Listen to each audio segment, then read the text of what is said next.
Hi friends, welcome to chemical engineering दोस्त with Kirtan Joshi. अगर आप केमिकल इंजीनियरिंग को एकदम इजी वे से समझना चाहते हो, एकदम सिंपल लैंग्वेज में समझना चाहते हो, तो प्लीज मेरी चैनल को सब्सक्राइब करो और साइड में नोटिफिकेशन बेल है उसको ऑन करो, जिसकी वजह से केमिकल इंजीनियरिंग को एकदम इजी वे में, एकदम इजी लैंग्वेज में मैं आपको क्लियर करवाने वाला हूँ। तो अगर आप केमिकल इंजीनियर हो, केमिकल कंपनी से को रिलेट करते हो, केमिकल इंडस्ट्री से को रिलेट करती हो, केमिकल इंजीनियरिंग स्टडी कर रहे हो, आईटीआई एओसीपी स्टडी कर रहे हो, तो प्लीज प्लीज प्लीज मेरी चैनल को सब्सक्राइब जरूर करिए। आज का मेरा टॉपिक है पैक्ड कॉलम। आज का मेरा टॉपिक है पैक्ड कॉलम और आज का मेरा क्वेश्चन ये है कि क्यों हम पैक कॉलम यूटिलाइज करते हैं केमिकल इंडस्ट्री में, ट्रे कॉलम क्यों नहीं। सबसे पहला क्वेश्चन, हम केमिकल इंडस्ट्री में डिस्टिलेशन टावर में पैक कॉलम क्यों यूटिलाइज करते हैं। सबसे पहला क्वेश्चन, ट्रे क्यों यूटिलाइज नहीं करते। दूसरा क्वेश्चन, तीसरा क्वेश्चन, कब ट्रे यूटिलाइज करते हैं। चौथा क्वेश्चन, और कब पैकिंग यूटिलाइज करते हैं। तो अगर आप ये चारों क्वेश्चन क्लियर करना चाहते हो, क्योंकि अगर आप कोई भी केमिकल इंडस्ट्री में एज एन इंजीनियर इंटरव्यू देने के लिए जाओगे तो आपको वो क्वेश्चन करेगा करेगा करेगा कि भाई हम ट्रे की जगह पे पैक क्यों यूटिलाइज करते हैं। अदरवाइज दूसरा क्वेश्चन ये होगा कि हम पैक की जगह पे ट्रे क्यों यूटिलाइज करते हैं। तो आज का मेरा वीडियो के एंड में आपको सब क्लियर हो जाएगा कि हम ट्रे की जगह पे पैक कॉलम क्यों यूटिलाइज करते हैं, अदरवाइज वाइस वर्सा हम पैक कॉलम की जगह पे ट्रे कॉलम क्यों यूटिलाइज करते हैं। तो सबसे पहले ये क्वेश्चन जानने के लिए मैं आपको पैक कॉलम समझा रहा हूं। पहले हम पैक कॉलम का स्टडी कर लेंगे, उसके बाद मैं आपको ये क्वेश्चन का आंसर देने वाला हूं कि हम ट्रे की जगह पे पैक कॉलम क्यों यूटिलाइज करते हैं। तो प्लीज मेरे वीडियो से एंड तक बने रहिए, जिसकी वजह से ये फंडा आपको सब क्लियर हो जाएगा। तो पैक कॉलम में मैंने यहाँ पे एक फिगर प्लॉट आउट की है। आप यहाँ पे देख सकते हैं कि मैंने यहाँ से फीड इनपुट किए। फीड में सपोज कोई भी ए प्लस बी बाइनरी सिस्टम मैंने यहाँ पे लिए, मैंने यहाँ से उसको स्प्रे किया है। जैसे यहाँ पे स्प्रे किया है, ये लिक्विड मैंने यहाँ पे स्प्रे किया, ये मेरा पैकिंग है, ये मेरा पैकिंग है। दूसरा पैकिंग मैंने यहाँ पे यूटिलाइज किया है, ये भी मेरा पैकिंग है। आपने देखा है कि ट्रे कॉलम और पैक कॉलम, डिस्टिलेशन में ट्रे कॉलम भी यूटिलाइज कर सकते हैं, डिस्टिलेशन में पैक कॉलम भी यूटिलाइज कर सकते हैं। मैं यहाँ पे ट्रे की जगह पे पैक कॉलम यूटिलाइज कर रहा हूं, तो मैंने यहाँ पे दो पैकिंग लगा दिए हैं। अगर मैंने यहाँ पे दो पैकिंग लगाए हैं तो पैकिंग लगाने के लिए मुझे यहाँ पे पैकिंग सपोर्ट भी लगाना पड़ेगा, तो मैंने यहाँ पे पैकिंग सपोर्ट भी लगाए दिए हैं। पैकिंग सपोर्ट के माध्यम से मैंने यहाँ पे पैकिंग सब फिक्स कर दिए। तो ये मेरी पैक कॉलम हो गई। यहाँ से लिक्विड स्प्रे होगा, लिक्विड स्प्रे होगा तो यहाँ पैकिंग से वो रैंडमली इधर उधर इधर इधर घूम के सीधा नीचे आ जाएगा। नीचे जैसे आएगा तो मैंने यहाँ पे सेम डिस्टिलेशन, ये सेम डिस्टिलेशन है, यहाँ से मुझे मिलेगा बॉटम प्रोडक्ट। तो ये सेम डिस्टिलेशन है, सिर्फ डिफरेंस ये है कि यहाँ पे ट्रे की जगह पे मैंने पैक यूटिलाइज किया है। यहाँ से रीबॉयलर होगा, रीबॉयलर होके यहाँ पे वेपर आएगी, यहाँ से लिक्विड आ रहा है वाया डिस्ट्रीब्यूटर, लिक्विड आ रहा है वाया डिस्ट्रीब्यूटर, यहाँ पे वेपर भी आएगी वाया स्पार्जर, यहाँ पे हम लगाते हैं स्पार्जर। यहाँ पे जैसे वेपर आएगी, यहाँ पे लिक्विड और वेपर का कॉन्टेक्ट होगा, मास ट्रांसफर होगा, वेपर यहाँ से ऊपर जाएगी तो यहाँ पे सब वेपर आएगी। तो यहाँ पे लिक्विड कैसे आएगा, तो यहाँ से जो वेपर निकल के गई वो कंडेंस होगी, कंडेंस होने के बाद यहाँ पे सेपरेट होगी एक्यूमुलेटर में, यहाँ पे पार्सली में रिफ्लक्स यहाँ पे फीड कर दूंगा, यहाँ से मुझे टॉप प्रोडक्ट मींस डिस्टिलेट मिल जाएगा। यहाँ पे जो लिक्विड आएगा मैं लिक्विड को यहाँ से स्प्रे करूंगा, तो यहाँ पे लिक्विड और वेपर का कांटेक्ट होगा। मींस जो लिक्विड और वेपर के कांटेक्ट के लिए मैं पहले ट्रे यूटिलाइज कर रहा था, उसकी जगह पे मैंने यहाँ लिक्विड और वेपर के कांटेक्ट के लिए पैकिंग यूटिलाइज किया है। So it is called a pack column for distillation. ये जो पैक कॉलम है मैंने डिस्टिलेशन के लिए यूटिलाइज की है। तो सबसे पहले ट्रे कॉलम और पैक कॉलम का सबसे पहला डिफरेंस ये है कि वहां पे ट्रे कॉलम में हम लिक्विड और वेपर के कांटेक्ट के लिए ट्रे यूटिलाइज करते हैं, पैक कॉलम में हम लिक्विड और वेपर के कांटेक्ट के लिए पैकिंग यूटिलाइज करते हैं। तो अभी मैं मेरे मेन क्वेश्चन पे जा रहा हूं कि मैं ट्रे कॉलम की जगह पे पैक कॉलम कब यूटिलाइज करूंगा, why and when, why and when. We utilise pack column instead of tray column. तो उसका आंसर मैं देने वाला हूं, थोड़ा उसको ध्यान से समझिए। हम देख सकते हैं कि पैक कॉलम में pressure drop comparatively tray column से कम होगा। प्रेशर ड्रॉप यहां से अगर लिक्विड जाएगा, यहां से अगर वेपर जाएगा, तो अगर मैंने ट्रे कॉलम यूटिलाइज किया और पैक कॉलम यूटिलाइज किया तो पैक कॉलम में pressure drop comparatively tray column से कैसा रहता है, कम रहता है। जिसकी वजह से अगर मुझे वैक्यूम कंडीशन में कोई भी मटेरियल को हैंडल करना है तो मैं पैक कॉलम यूटिलाइज करूंगा। तो पैक कॉलम हम कब यूटिलाइज करते हैं, तो सबसे पहला पॉइंट प्रेशर ड्रॉप कम करने के लिए, रेड्यूस करने के लिए, प्रेशर ड्रॉप लेस करने के लिए पैक कॉलम यूटिलाइज करते हैं। तो उसका बेसिक डिफरेंस मैं मेरे एक्सपीरियंस से बोल रहा हूं कि अगर ट्रे कॉलम में 27 psi का प्रेशर ड्रॉप है तो पैक कॉलम में वो जो प्रेशर ड्रॉप है वो सिर्फ 9 psi का हो जाएगा। मींस पैक कॉलम के अगेंस्ट में ट्रे कॉलम में 2 से 3 गुना प्रेशर ड्रॉप बढ़ जाता है। तो इसके लिए हम पैक कॉलम यूटिलाइज करते हैं। दूसरा, vacuum condition. Basically vacuum condition जब होती है तभी मैं पैक कॉलम यूटिलाइज कर सकता हूं, तभी मैं पैक कॉलम यूटिलाइज करूंगा, क्योंकि वैक्यूम कंडीशन में पैक कॉलम में मुझे कंपैरेटिवली रिजल्ट अच्छा मिलेगा। तो पैक कॉलम का दो कंडीशन, लेस प्रेशर ड्रॉप के लिए मैं पैक कॉलम यूटिलाइज कर रहा हूं, और लेस प्रेशर ड्रॉप मींस किसमें लेस प्रेशर ड्रॉप, अगर वैक्यूम में प्रेशर ड्रॉप ज्यादा हो गया तो वैक्यूम ब्रेक हो जाएगा। तो उसके लिए वैक्यूम कंडीशन में मुझे अगर लेस प्रेशर ड्रॉप चाहिए तो मैं पैक कॉलम यूटिलाइज करूंगा। तीसरा, पैक कॉलम 0.6 मीटर डाया। अगर कॉलम की डायामीटर 0.6 मीटर से ज्यादा है तो मैं ट्रे कॉलम यूटिलाइज करूंगा।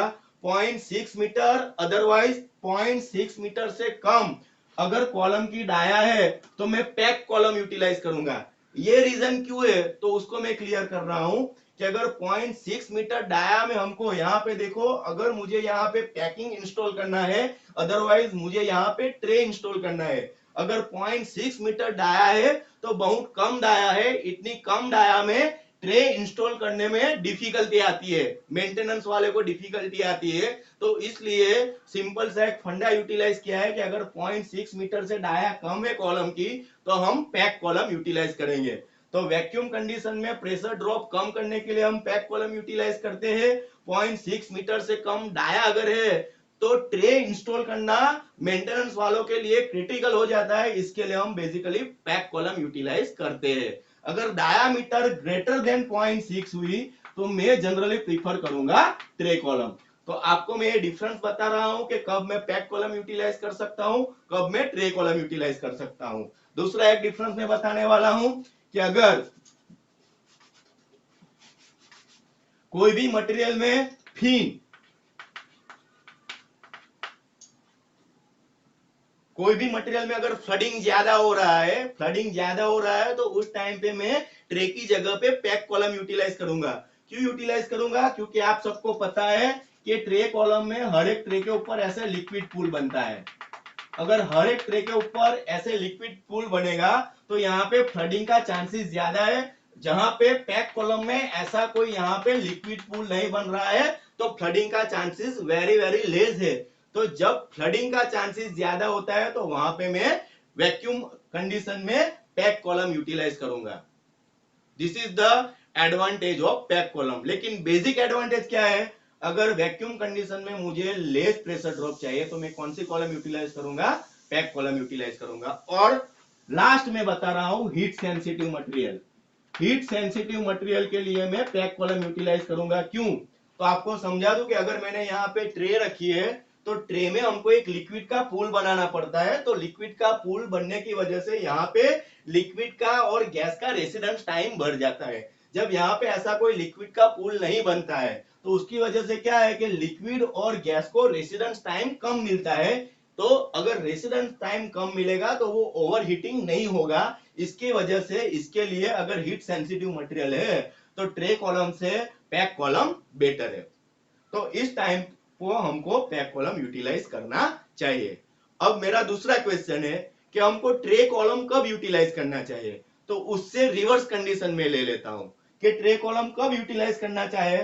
तो ट्रे कॉलम तो हम कभी भी यूटिलाइज कर सकते हैं तो दूसरा, अगर 6 मीटर से 0.6 मीटर से डाया ज्यादा है कॉलम की, तो मैं ट्रे कॉलम यूटिलाइज कर सकता हूं, क्योंकि मुझे ट्रे का इंस्टॉलेशन इजी रहेगा।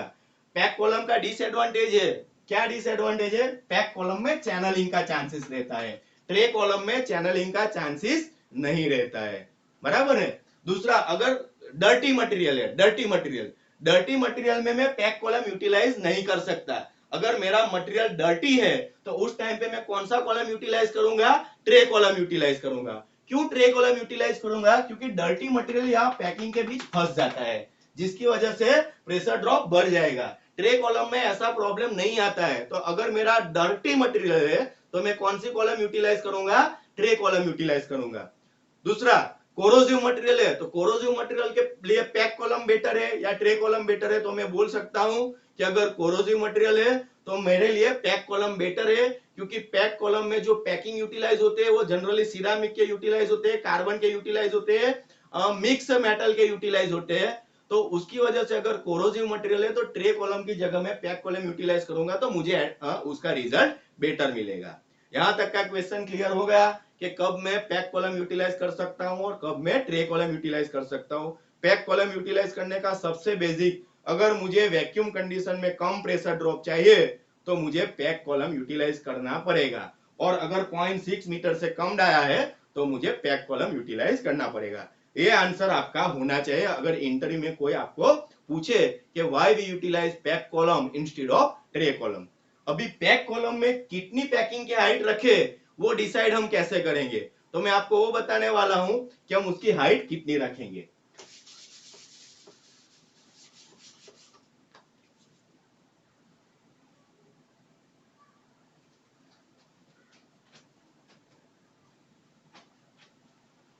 तो उसके लिए मैंने डिफाइन किया है, अभी मैं उसको मिटाने वाला हूं। पैक कॉलम में जो हम ये पैकिंग रखते हैं, ये पैकिंग की हाइट कितनी होनी चाहिए वो हमको कैसे कैलकुलेट करना पड़ेगा, तो उसके लिए मैंने डिफाइन किया हुआ है HETP। HETP का फुल फॉर्म होता है height equivalent theoretical plate. Height equivalent theoretical plate. अगर ये पैकिंग की हाइट मुझे कितनी रखनी है ये मैं कैसे डिसाइड करूंगा, तो उसके लिए मैंने एक एम्पिरिकल इक्वेशन बनाया है, एक फॉर्मूला बनाया है। उससे मैं क्या करूंगा, मेरा HETP कैलकुलेट करूंगा, और वो HETP को मैं number of ideal stage, otherwise number of ideal plate, जो हम मैकाबे ठीले मेथड से कितनी प्लेट होती है उसका कैलकुलेशन करते हैं, उसको मैं किससे मल्टीप्लाई करूंगा? HETP से मल्टीप्लाई करूंगा, तो मुझे मिल जाएगी हाइट ऑफ पैकिंग। पैकिंग की हाइट कितनी चाहिए उसका ये कैलकुलेशन है। तो अगर आपको इंटरव्यू में दूसरा क्वेश्चन कर सकते हैं, डिस्टिलेशन, अगर ट्रे वाला डिस्टिलेशन कॉलम है, ट्रे वाला डिस्टिलेशन कॉलम, तो यहाँ पे कितनी ट्रे है, तो मैकाबे ठीले से आप कैलकुलेट कर सकते हैं कि भाई यहाँ पे इतनी ट्रे होनी चाहिए। तो मैकाबे से जितनी ट्रे का कैलकुलेट आया उसको आप HETP के साथ मल्टीप्लाई कीजिए, तो जो आंसर आएगा वो क्या आएगा? Height of this packing column. तो थैंक यू फ्रेंड्स, आज के लिए बस इतना ही। अगर आप मेरी चैनल में नए हो तो प्लीज मेरी चैनल को सब्सक्राइब करो और नोटिफिकेशन बेल को ऑन करो, जिसकी वजह से आपको केमिकल इंजीनियरिंग में सब इजी तरीके से क्लियर करवाऊंगा। Thank you friends.